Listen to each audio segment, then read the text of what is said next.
नमस्कार, इतना स्वदेश पे कल मिड कैप मसाले में आपका स्वागत है। मैं हूं मनीष मनुगिरी और अगले आधे घंटे में बताऊं कि भारतीय बाजारों में क्या हुआ। हम देख रहे हैं कि बाजार में मजबूती का रुझान सुबह से बना हुआ, लेकिन फिर से वही हाल कह सकते हैं कि बीते एक हफ्ते पहले देखने को मिला था। बाजार लगातार एक रेंज में ही ट्रेड कर रहा है और लगातार कहीं ना कहीं थका रहा है। आज निफ्टी का लो देखिए 19,528 का, अगर हाई देखिए तो 19,587 का है। यानी कह सकते हैं कि 50 अंकों के दायरे में ही सुबह से निफ्टी घूम रहा है। बैंक निफ्टी देखिए कमोबेश वही ट्रेंड वहाँ भी देखने को मिल रहा है। हालांकि बैंक निफ्टी में निफ्टी के मुकाबले ज़्यादा दबाव देखने को मिल रहा है। आज बैंक निफ्टी का लो देखिए 44,456 है, हाई जो है 44,668 के आसपास का है और कह सकते हैं कि दिन के निचले स्तर के आसपास ही बैंक निफ्टी अभी ट्रेड कर रहा है। कई सारे स्टॉक्स हैं बैंकिंग शेयर्स में। हालांकि बैंक निफ्टी में देखिए 12 में से 8 ऐसे शेयर है जहां गिरावट देखने को मिली है, 4 ऐसे शेयर है जहां पे खरीदारी का रुझान देखने को मिल रहा है। निफ्टी में 32 ऐसे शेयर है जहां खरीदारी है, 19 ऐसे शेयर है जहां पे दबाव देखने को मिला। लेकिन मिड कैप इंडेक्स देखिए वहां एक अच्छी मजबूती देखने को मिली है। करीब 74 मिड कैप 100 में देखिए 74 ऐसे शेयर है जहां तेजी देखने को मिली है, 26 शेयर है जहां पे केवल दबाव देखने को मिला। तो कह सकते हैं कि फिर से एक नया सत्र जब मिड कैप इंडेक्स कहीं ना कहीं बाजार को परफॉर्म कर रहा है। कई स्टॉक्स देखिए, थोड़ी देर पहले जब डिम्पी से मेरी बात हुई थी, जुबिलेंट फूडवर्क्स एक अच्छी मजबूती दिखा रहा है। इसके अलावा देखिए ट्राइडेंट एक अच्छी मजबूती देखने को मिल रहा है। IRFC लगातार दूसरा सत्र ऐसा होगा जब हम इस शेयर में एक अच्छी मजबूती आज के ट्रेड में देखने को मिल रही है। कुछ और स्टॉक जहां मजबूती देखने को मिल रही है, Petronet, bank of India, PSU banking stocks में कुछ खरीदारी देखने को मिल रही है। Max health care, Poonawalla Fincorp जैसे स्टॉक्स में आज के ट्रेड में खरीदारी देखने को मिल रही है। तो क्या अगले 3 घंटे के ट्रेड में इंडेक्स के बजाय शेयरों पर ध्यान रखना चाहिए? बात करते हैं 3 घंटे के ट्रेड की।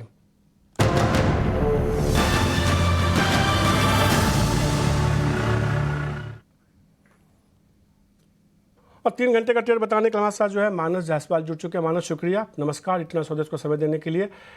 क्या रहा है यहाँ से निफ्टी? आपको लगता है कि इसी रेंज में फंसा रहेगा फिलहाल आज के लिए, या कुछ पुलबैक रैली देखने को मिल सकती है? क्योंकि निफ्टी तो संभालने की कोशिश कर रहा है, बैंक निफ्टी दिन के निचले स्तर के आसपास से कारोबार कर रहा है। कोई पुलबैक दिख रहा है क्या आपको, और कोई शेयर पसंद है क्या यहाँ से?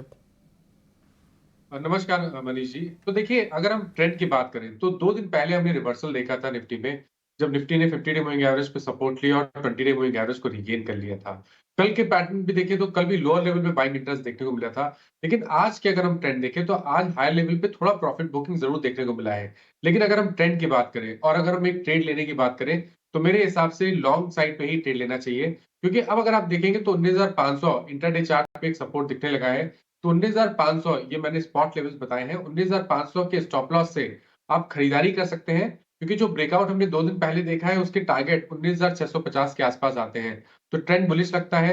इस गिरावट पे जो इंटरडे सेशन में हमने देखी है उस पे खरीदारी करने की राय रहेगी। 19,500 का स्टॉप लॉस लगाइए, 19,650 के टारगेट्स रहेंगे।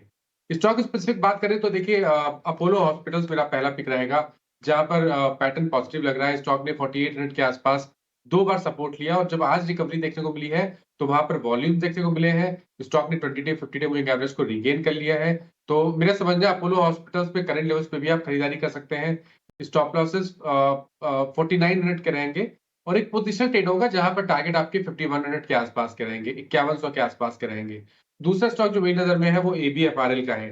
देखिए, यहाँ पर भी हमने काफी दिनों से कंसोलिडेशन देखा था, लेकिन फाइनली आज हमें एक ब्रेकआउट देखने को मिला है। उससे पहले की अगर ट्रेंड की बात करें तो ट्रेंड बुलिश बना हुआ था। तो आज एक फ्रेश ब्रेकआउट है जहां पर वॉल्यूम देखने को मिले हैं। तो ABFRL में भी खरीदारी करने की राय रहेगी। 222 रुपए के स्टॉप लॉस लगाइए और कम से कम 234 रुपए जो कि 200 डे मूविंग एवरेज है, वहां अपने टारगेट सेट करके चलिए।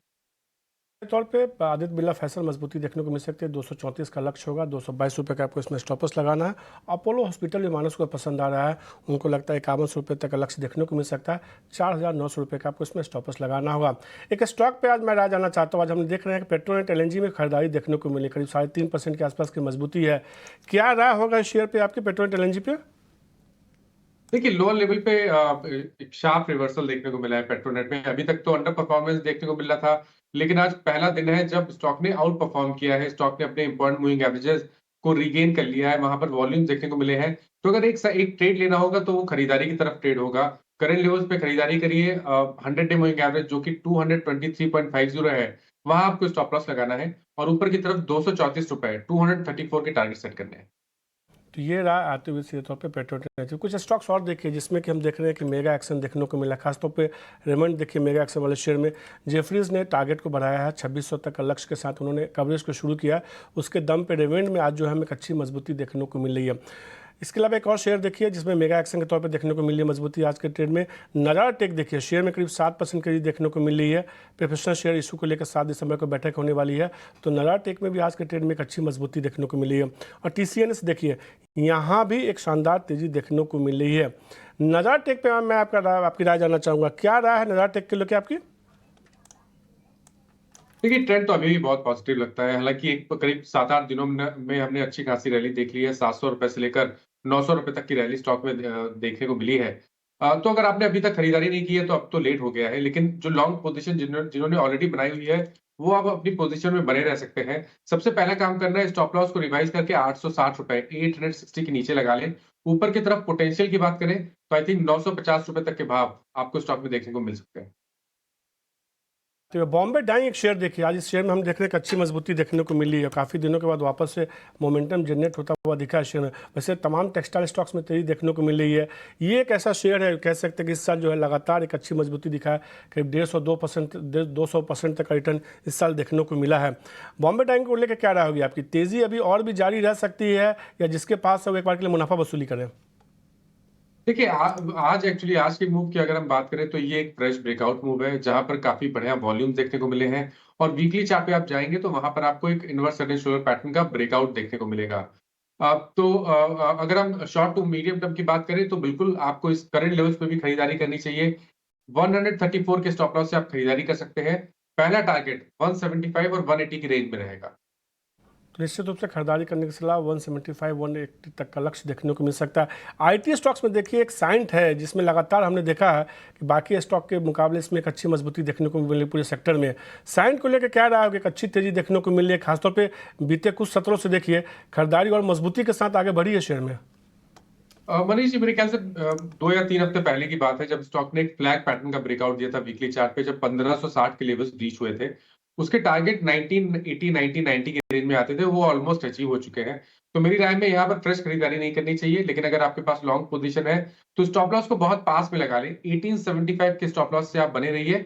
अगर आपको 1990 के ऊपर के भाव देखने को मिलेंगे तब शायद आपको 2150 तक के भाव भी देखने को मिल जाएंगे, बट ऑलरेडी एक बड़ा मूव देखने को मिला है, तो फ्रेश खरीदारी की राय नहीं रहेगी। खरीदारी मत कीजिए, लेकिन 1875 के स्टॉप लॉस के साथ शेयर को होल्ड करके चल सकते हैं। अब कुछ ऐसे शेयर्स देखते हैं जिसमें खबरों के दम पर मजबूती देखने को मिल रही है, और ये तमाम शेयर बताने के लिए मेरे साथ मेरे सहयोगी अंश जुड़ चुके हैं। अंश, हमने देखा है कई सारे शेयर्स हैं जिसमें खबरों के दम पे एक अच्छी मजबूती देखने को मिली, खासतौर पर मिड कैप स्टॉक्स काफ़ी अच्छा परफॉर्म कर रहे हैं। कौन सा शेयर है आज आपके रडार पे? जी बिल्कुल, सबसे पहले शुरुआत करेंगे L&T फिनांस से।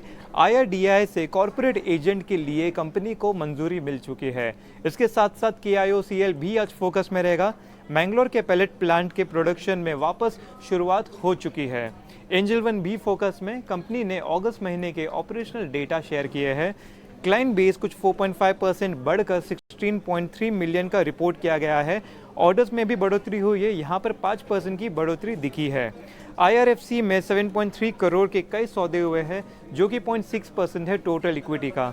इसके चलते हम देख रहे हैं कि शेयर प्राइस में करीबन 10% का उछाल नजर आ रहा है। साथ ही साथ स्टॉक प्राइस ने रिकॉर्ड हाई का स्तर भी छुआ है। IDBI बैंक के 41 लाख शेयरों में कई सौदे हुए हैं, जिसके चलते स्टॉक प्राइस में 6 से 7% की खरीदारी नजर आ रही है।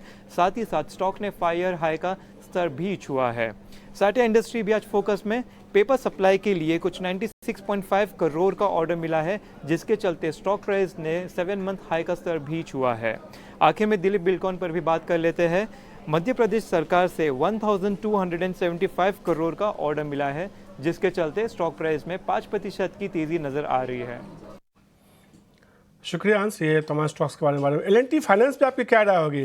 वापस से थोड़ा मोमेंटम जनरेट होता हुआ दिख रहा है, शेयर में खरीदारी का ट्रेंड देखने को मिल रहा है।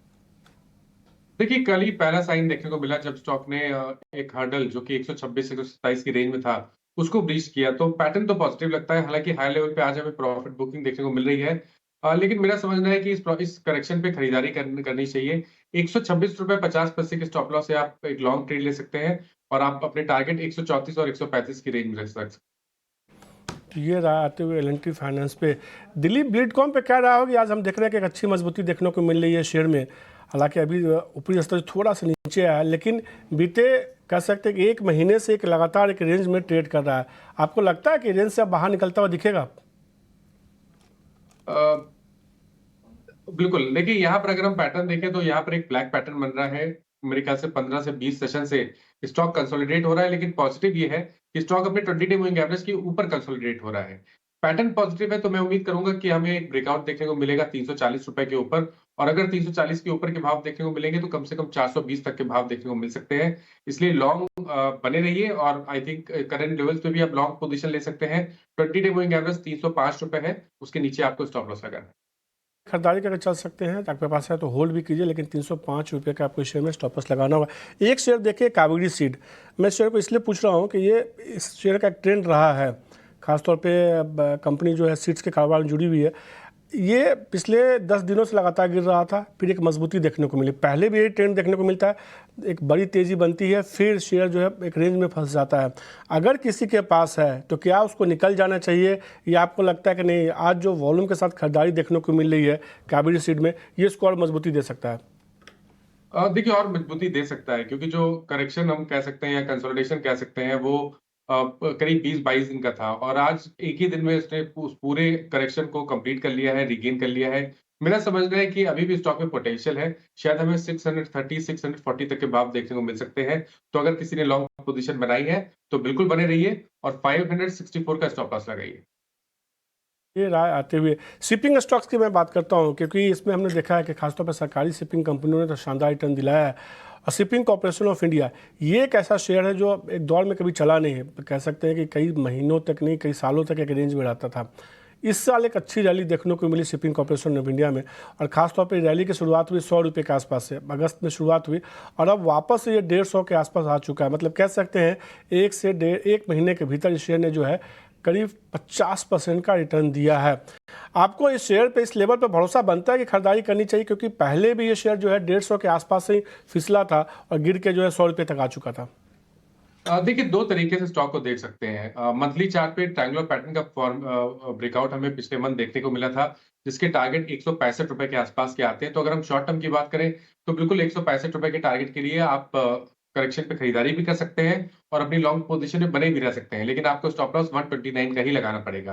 दूसरा तरीका ये है देखने का कि अगर हम लॉन्ग टर्म चार्ट पे जाएंगे तो जो कंसोलिडेशन हमने देखा था वो एक फ्लैग पैटर्न था, और फ्लैग पैटर्न का ब्रेकआउट देखने को मिला था, जिसके टारगेट 190 से लेकर ₹200 की रेंज में आते हैं। तो मीडियम टू लॉन्ग टर्म के लिए आपको टारगेट बड़े सेट करने हैं, करीब ₹200 के। लेकिन अगर आप ट्रेडर हैं तो 160-165 के टारगेट सेट कर सकते हैं।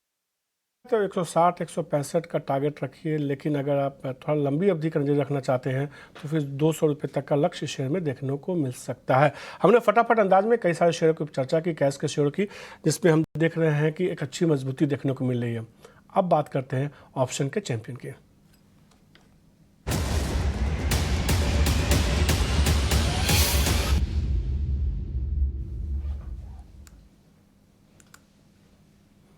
और ऑप्शन का चैंपियनशिप बताने के लिए जो हमारे साथ एंजल वन की स्नेहा सेठ जुड़ चुकी हैं। स्नेहा, कॉल या पुट, कहाँ दाव लगा रही हैं आप?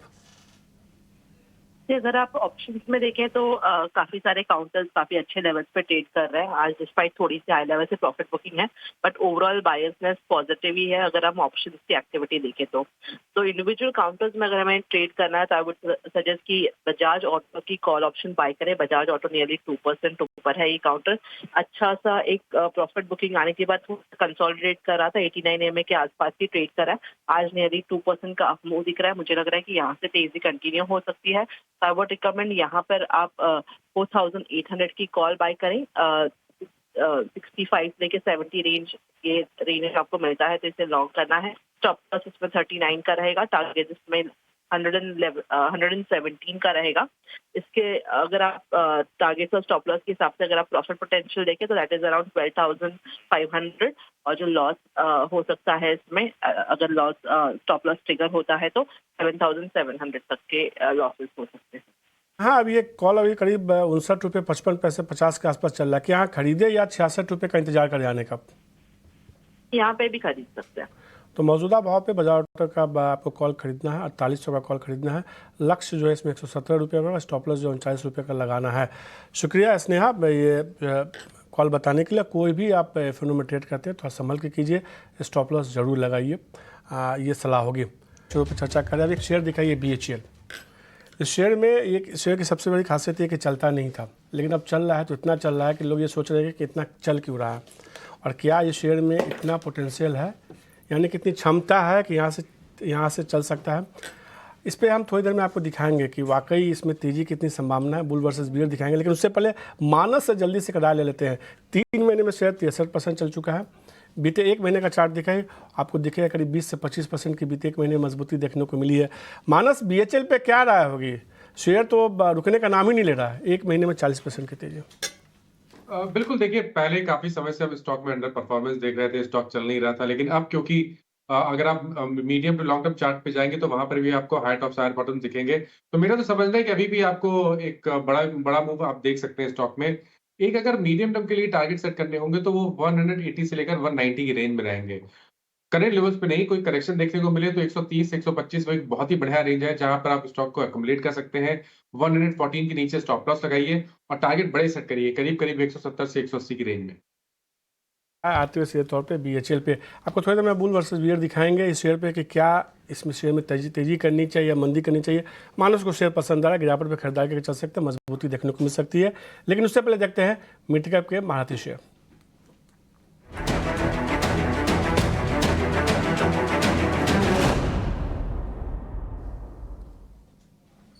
और मिड कैप के महारथी शेयर बताने के लिए हमारे साथ SBI सिक्योरिटीज़ के सनी अग्रवाल जुड़ चुके हैं।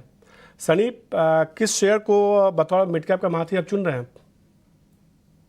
गुड आफ्टरनून मनीष जी, सभी दर्शकों को वेरी गुड आफ्टरनून। मेरा आज का पहला पिक रहेगा engineers India limited. Current market price 163 है और मेरा प्राइस टारगेट रहेगा 200 रुपीज।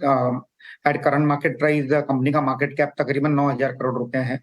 और अगर हम कंपनी के कारोबार की बात करते हैं तो कंपनी एक नवरत्न कंपनी है, ग्लोबल इंजीनियरिंग EPC कंपनी है। स्पेशली इनका फोकस ऑयल एंड गैस और पेट्रोकेमिकल इंडस्ट्री में रहा है अब तक। और जो कंपनी का ये मानना है कि ये जो पेट्रोकेमिकल सेक्टर है इसमें 25,000 करोड़ के जो प्रोजेक्ट्स हैं इसकी कहीं ना कहीं एक अपॉर्चुनिटी अब ओपन अप हुई है। और गवर्नमेंट ने ये भी एक इशारा दिया है कि जो इंडिया में रिफाइनरी कैपेसिटी है 250 मिलियन टन की, ये बढ़ करके अगले 10 साल में 450 मिलियन टन करेंगे। तो मुझे लगता है कि इसका एक नेचुरल बेनिफिशियरी इंजीनियर्स इंडिया रहेगा in medium to long term. Current order book भी काफी अच्छी है, 2200 करोड़ के ऑर्डर बुक है और एक काफी सारे ऑर्डर में इन्होंने बिड कर रखा है जिसके शायद खुशखबरी हमें आगे जाके सुनने मिलेगी। वैल्यूएशन भी डिसेंट है, 20 time price to earning multiple पे मिल रहा है। मुझे लगता है कि one of the cheapest EPC company है आज के डेट में और एक काफी अच्छा ग्रोथ विजिबिलिटी दिखती है। डेफिनेटली मिड कैप पोर्टफोलियो में होना चाहिए। और मेरा दूसरा पिक रहेगा IT सेक्टर से, जो कि है first source limited FSL। Current market price 168 है, मेरा प्राइस टारगेट रहेगा 200 रुपीज। अगर हम कंपनी के बिजनेस की बात करते हैं तो कंपनी एक लीडिंग BPM जो बिजनेस प्रोसेस मैनेजमेंट इंडस्ट्री का एक लीडिंग प्लेयर है। RP संजीव गोयनका ग्रुप को बिलोंग करती है कंपनी। और इनके जो फर्स्ट क्वार्टर के नतीजे जो थे उसमें ठीक है, हालांकि टॉप लाइन में डिक्लाइन आया था 1.6% YoY। बट इसमें अगर मैं सिल्वर लाइनिंग ढूंढूं तो इसमें ऑपरेटिंग मार्जिन जो थे इनके 375 बेसिस पॉइंट से इंप्रूव करके तकरीबन 12% समय के की थोड़ी आसपास। कमी है सनी, लगातार हम टीज कर रहे हैं BHL पे बुल वर्सेस बियर दिखाएंगे तो EL खरीदारी करने की सलाह को 200 रुपये तक का इसमें लक्ष्य देखने को मिल सकता है। 6 महीने के नजरिए के साथ आपको खरीदारी करने को यानी कि यहाँ से एक अच्छी तेज़ी देखने को मिल सकती है। लेकिन अब बात करते हैं BHL की। थोड़ी देर पहले हमने मानी से चर्चा भी की, लेकिन अब समझते हैं कि शेयर पे बुल वर्सेस बियर क्या है, मतलब कि क्या इस शेयर में तेज़ी के ट्रिगर है या यहाँ से शेयर में दबाव देखने को मिल सकता है। और ये एक शानदार रिसर्च बताने के लिए मेरे साथ मेरी 2 सहयोगी जुड़ चुकी है, सृष्टि और आशीषा। सृष्टि और शेषा, बताइए क्या है ऐसा ट्रिगर्स पॉजिटिव एक जिसमें कि लगता है कि तेज़ी देखने को मिल सकती है, और क्या नेगेटिव ट्रिगर है जिससे लगता है कि नहीं अब तेज़ी हो गई, यहाँ से प्रॉफिट बुकिंग देखने को मिल सकती है? जी हाँ, BHEL एक ऐसा स्टॉक रहा है जिसमें पिछले कुछ दिनों से काफ़ी तेज़ी देखने को मिल रही है। इनफैक्ट करीब करीब 27% का अपमूव पिछले एक हफ्ते में और 126% का अपमूव पिछले एक साल में देखने को मिला है। इसकी मेन वजह कंपनी को कई सारे ऑर्डर्स मिल रहे हैं जिसके चलते स्टॉक में अपमूव देखने को मिला है। कुछ इंपॉर्टेंट ऑर्डर विंस की सबसे पहले बात करते हैं। कंपनी को 2240 करोड़ का एक ऑर्डर मिला था NHPC से। इसके साथ ही साथ कंपनी को NTPC से भी एक बड़ा ऑर्डर मिला था। थर्मल प्रोजेक्ट के लिए ये ऑर्डर था। करीब 100 से 120 बिलियन डॉलर्स का ये बड़ा ऑर्डर कंपनी को मिला था। इसके अलावा महान थर्मल पावर प्रोजेक्ट से भी 4,000 करोड़ का ऑर्डर मिला था। तो कई ऑर्डर इनफ्लोस देखने को मिले हैं जिसके चलते स्टॉक में अपमूव देखने को मिला है। लेकिन याद रखें फर्स्ट क्वार्टर के नतीजों की बात करें तो एग्जीक्यूशन काफ़ी कमज़ोर था और इसी के चलते नतीजे भी काफ़ी कमज़ोर देखने को मिले। लेकिन अब ऑर्डर बुक पोजीशन काफ़ी स्ट्रॉन्ग है और उसी के चलते कुछ ब्रोकरेजेस ने टारगेट्स भी अपने अपग्रेड कर दिए हैं। नुवामा ने टारगेट प्राइस जो पहले 125 रुपीज़ था वो अब बढ़ाकर 156 रुपीज़ कर दिया है। इसके साथ ही साथ एंटीक ने भी अपनी टारगेट प्राइस बढ़ा दी है। 110 रुपीज़ जो पहले था वो अब बढ़ाकर 158 रुपीज़ कर दिया है। सबसे पहले ऑर्डर एग्जीक्यूशन की बात करते हैं। ऑर्डर बुक की तो बात कर ली। थर्मल डिमांड कंपनी का काफ़ी order book thermal power segment से आता है और इस सेगमेंट में ऑर्डर बुक पोजीशन काफ़ी स्ट्रॉन्ग है और एग्जीक्यूशन भी पिकअप हो सकता है। कंपनी क्लीन एनर्जी पोर्टफोलियो में फोरे करना चाहती है, वो भी एक बड़ा ग्रोथ ड्राइवर हो सकता है कंपनी के लिए। और ऑर्डर बुक पोजीशन की बात करें तो 1 लाख करोड़ की ऑर्डर बुक साइज़ है कंपनी की फर्स्ट क्वार्टर एंड में, तो ये भी एक बड़ा पॉजिटिव है स्टॉक के लिए। ओके, बहुत सारे तर्क हैं जिसके चलते हम तेज़ी देख रहे हैं। जी हाँ, वो तर्क लाजमी भी हैं, पर इसी के साथ शेषा जैसा कि आप जिक्र कर रही थी एग्जीक्यूशन पे, अभी तक हमने BHEL की काफ़ी लंबे समय से अच्छी परफॉर्मेंस नहीं देखी थी स्टॉक प्राइस में और उसकी बड़ी वजह ये थी कि हमेशा सवाल उठाए जाते हैं कि ऑर्डर्स तो हैं पर उसका एग्जीक्यूशन कैसा होगा और एग्जीक्यूशन के साथ साथ प्रॉफिटेबिलिटी यानी मुनाफे पे उसका क्या असर पड़ेगा ये देखना काफ़ी अहम होगा। तो अभी तक की खबरें जो हैं वो काफ़ी पॉजिटिव हैं, बट आगे चल के वो कंपनी के नंबर्स को कैसे इम्पैक्ट करती हैं ये देखना सबसे अहम बात होगी। इसी के साथ जिस तरीके के नए ऑर्डर्स मिल रहे हैं, कंपनी कई सारे डिविजन्स में नई सेगमेंट्स में आने के लिए पूरी तैयारी कर रही है, नए ऑर्डर्स आ रहे हैं, पर भूलने की बात ये नहीं है कि थर्मल पावर प्रोजेक्ट्स अभी भी कंपनी के ऑर्डर बुक में सबसे ज़्यादा हिस्सा रखता है। और इसी के साथ जैसा कि आप बता रही थी कि क्लीन एनर्जी ये सारे सेगमेंट्स पे भी कंपनी का फोकस है, तो हमें ये नहीं भूलना चाहिए कि जी हाँ, BHEL एक प्रोमिनेंट प्लेयर के तौर पे उभर ज़रूर रहा है, पर इसी के साथ डोमेस्टिक और साथ ही इंटरनेशनल मार्केट से कंपटीशन भी बहुत ज़्यादा है क्योंकि ये स्पेस जो है काफ़ी इमर्जिंग है। जी हाँ, लेकिन याद रखें कंपनी डाइवर्सिफाई कर रही है। कंपनी एक डाइवर्सिफाइड इंजीनियरिंग कंपनी के तौर पर जानना चाहती है और कंपनी प्रोडक्ट मिक्स भी अपना बढ़ा रही है। रेलवेज और डिफेंस सेगमेंट में कंपनी एक्सपैंड कर रही है, यहाँ से कंपनी को नए ऑर्डर्स भी मिल रहे हैं। और प्रोडक्ट मिक्स की बात करें तो अब company 50% product mix non thermal segment से जनरेट करना चाहती है और वो भी एक पॉजिटिव है। जी हाँ, पॉजिटिव ज़रूर है, पर इसी के साथ कंपनी के फाइनेंशियल्स की बात करें, जैसा कि आप कंपनी की आय की जिक्र कर रही थी, तो वहाँ पे भी पिछली तिमाही के नतीजे बहुत ज़्यादा अट्रैक्टिव और आकर्षक नहीं देखने को मिले। तो आगे किस तरीके का जंप होता है और क्या ये नए ऑर्डर्स कंपनी के फाइनेंशियल्स को इम्प्रूव करने में मदद रखते हैं, ग्रॉस मार्जिन्स में कोई इम्प्रूवमेंट होती है, ये सब भी देखना काफ़ी अहम होगा क्योंकि कंपनी जो है एक फिक्स कॉस्ट पे और फिक्स रॉ मटेरियल कॉस्ट पे ट्रेड करती है, तो जो भी फ्लक्चुएशन होते हैं वो कंपनी के मार्जिन्स को इम्पैक्ट ज़रूर कर सकते हैं। जी हाँ, कमोडिटी प्राइसेस की बातचीत कर लेते हैं। वो एक बड़ा रॉ मटेरियल एलिमेंट है कंपनी के लिए और raw material prices, commodity prices काफ़ी वॉलेटाइल रहे हैं, जिसके चलते कंपनी के मार्जिन्स 30% मार्क के आसपास थे पिछले कुछ साल में। लेकिन अब कमोडिटी प्राइसेस वीक हो रहा है, कमज़ोर हो रहे हैं, जिसके चलते कंपनी के ग्रॉस मार्जिन्स अभी कुछ क्वार्टर्स में बढ़ सकते हैं। ओके, तो देखना काफ़ी इंटरेस्टिंग होगा कि कंपनी के फाइनेंशियल्स किस तरीके से इम्प्रूव होते हैं और साथ ही कैश फ्लो की स्थिति कैसे होती है शेषा, क्योंकि ऑर्डर बुक्स तो नए हैं बट इन ऑर्डर्स को एग्जीक्यूट करने के लिए क्या कुछ एडिशनल बोरोइंग की ज़रूरत है या नहीं, ये भी काफ़ी की एलिमेंट होगा वॉच करने के लिए। जी हाँ, और कंपनी की बैलेंस शीट पोजीशन भी काफ़ी स्ट्रांग है, तो वो भी एक पॉजिटिव है स्टॉक के लिए। आपने ये देखा दोनों हमारे सहयोगियों के धमाकेदार कह सकते हैं तर्क वितर्क, उन्होंने जो है दोनों ने अपने अपने तर्क रखे और आप पूरी ये बहस जो है वापस से यूट्यूब पे अच्छे से जाके देख सकते हैं। और मानस ने जैसा अभी कहा भी कि अभी इस शेयर को इस लेवल पर मत खरीदिए, थोड़ी गिरावट आती है तो खरीदारी करके चल सकते हैं, एक अच्छी मजबूती देखने को मिल सकती है। सृष्टि और शिशा, आपका शुक्रिया इतना शानदार रिसर्च के जरिए BHEL के बारे में जो है सब कुछ बताने के लिए। लेकिन मिड कैप मसाला में आज के लिए इतना ही।